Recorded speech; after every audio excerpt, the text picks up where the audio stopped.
नमस्कार दोस्तों, स्वागत है आपका डरावना अनुभव चैनल पर, जहां हम आपको सुनाते हैं दिल दहला देने वाली डरावनी कहानी। आज की कहानी पंकज नाम के एक व्यक्ति की जिंदगी से जुड़ी है।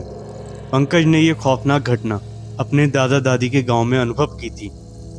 ये कहानी सिर्फ एक कहानी नहीं है, बल्कि एक सच्चाई है जिसे पंकज ने खुद महसूस किया था।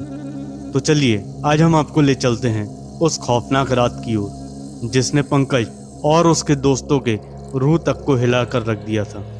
मेरा नाम पंकज है, मैं शहर में रहता हूँ, लेकिन गर्मियों की छुट्टियों में अपने दादा दादी के गांव जाया करता था। गांव में बहुत शांति थी, लेकिन वहाँ की कहानियाँ बहुत ही रहस्यमयी और डरावनी थीं। इस बार की छुट्टियों में मैं अपने दादा के गांव गया था। गांव का वातावरण बहुत ही अलग और शांत था। मेरे दादा का गांव बहुत ही पुराना और परंपरागत था। हमारे गांव के बाहरी हिस्से में एक पुराना वीरान मंदिर था, जिसे लोग चुड़ैल का मंदिर कहते थे। उस मंदिर के आसपास कोई भी जाने की हिम्मत नहीं करता था, क्योंकि वहां जाने वाले लोग कभी लौटकर नहीं आते थे। लेकिन मेरी जिज्ञासा ने मुझे उस खौफनाक जगह पर जाने के लिए मजबूर कर दिया। उस रात चांद बादलों के पीछे छिपा हुआ था और हवा में अजीब सी ठंडक थी। मैंने गांव के कुछ लड़कों के साथ उस मंदिर की ओर जाने की योजना बनाई। हम 5 दोस्त थे, मैं, राकेश, मोहन, संजय और राजू। हमने सोचा कि क्यों ना उस मंदिर में जाकर पता लगाया जाए कि वहाँ सच में कुछ है या ये सिर्फ एक कहानी है। जब हम मंदिर की ओर बढ़े तो रास्ता और भी डरावना होता गया। चारों तरफ घना अंधेरा था और हमारी टॉर्च की रोशनी भी बहुत कमजोर लग रही थी। चलते चलते अचानक हमें रास्ते में एक बूढ़ी औरत मिली, जो बहुत ही अजीब तरीके से हमें घूर रही थी। उसने हमें चेतावनी दी कि हम मंदिर के पास ना जाएं, लेकिन हमने उसकी बातों को अनसुना कर दिया।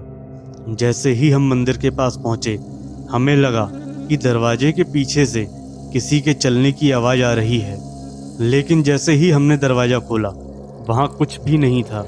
मंदिर के अंदर कदम रखते ही दरवाज़ा खुद ब खुद बंद हो गया। मंदिर के अंदर एक सड़ी गली गंध फैल रही थी।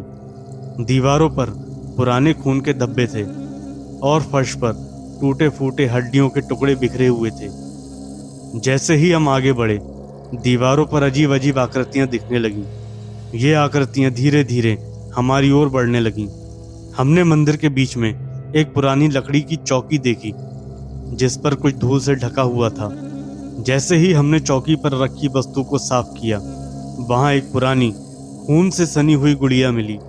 उसी समय मंदिर के अंदर की मूर्तियां हिलने लगीं और दीवारों से खून टपकने लगा। अचानक हमारे कानों में एक भयानक चीख गूंजी। हम सब घबरा गए और पीछे मुड़कर देखा तो मंदिर के एक कोने में एक साया दिखा, जो धीरे धीरे एक औरत का रूप लेने लगा। उसके बाल बिखरे हुए थे और उसकी आंखें आग की तरह लाल थीं। वो चुड़ैल थी, जिसने हमारे सामने आकर कहा, तुमने मेरी शांति को भंग किया है, अब तुम सबको इसकी सजा भुगतनी पड़ेगी। हम सब चुपचाप खड़े रहे। उसकी हरकतें इतनी भयानक थीं कि हमारी सांसें थम गईं।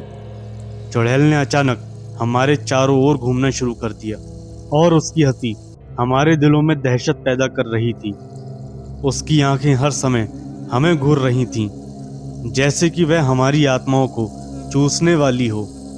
अचानक से मंदिर के अंदर मौजूद सभी मूर्तियां हिलने लगीं और हमें मंदिर के अंदर से तरह तरह की आवाज़ें सुनाई देने लगीं, जैसे कोई हमारे कानों में फुसफुसा रहा हो। हम चारों ने भागने की कोशिश की, लेकिन दरवाज़ा बंद था। दरवाजे के पास पहुंचते ही हमें वहां एक और साया दिखा, जो अचानक गायब हो गया। मंदिर के अंदर का तापमान अचानक गिरने लगा और हमारी सांसें फूलने लगीं। हमने देखा कि संजय की आंखें सफ़ेद हो गई थीं और वो बड़बड़ाने लगा, तुम सब मर जाओगे, तुम सब मर जाओगे। हमने उसे झकझोरा, लेकिन वह होश में नहीं आया। हमें लगा कि अब हमारा अंत निश्चित है।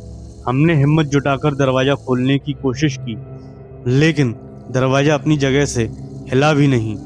फिर अचानक हमें वही बूढ़ी औरत दिखी जिसने हमें मंदिर में जाने से मना किया था। वो हमें बाहर आने का इशारा कर रही थी। हम किसी तरह दरवाज़ा खोलकर बाहर भागे, लेकिन जब हम बाहर पहुंचे तो वो औरत गायब हो गई। हम वापस गांव लौट आए, लेकिन वो रात हमारे दिलों में एक खौफनाक याद की तरह बस गई। आज भी जब मैं उस मंदिर के पास से गुजरता हूँ तो मेरी रूह कांप उठती है। उस रात की घटनाएं मेरे जीवन में हमेशा के लिए एक खौफनाक निशान छोड़ गई हैं। गांव के लोग आज भी उस मंदिर के बारे में बात करने से डरते हैं।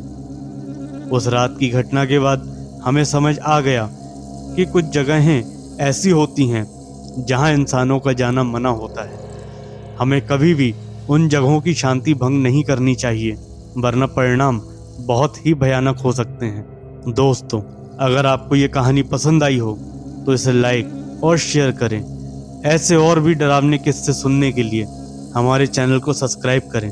धन्यवाद।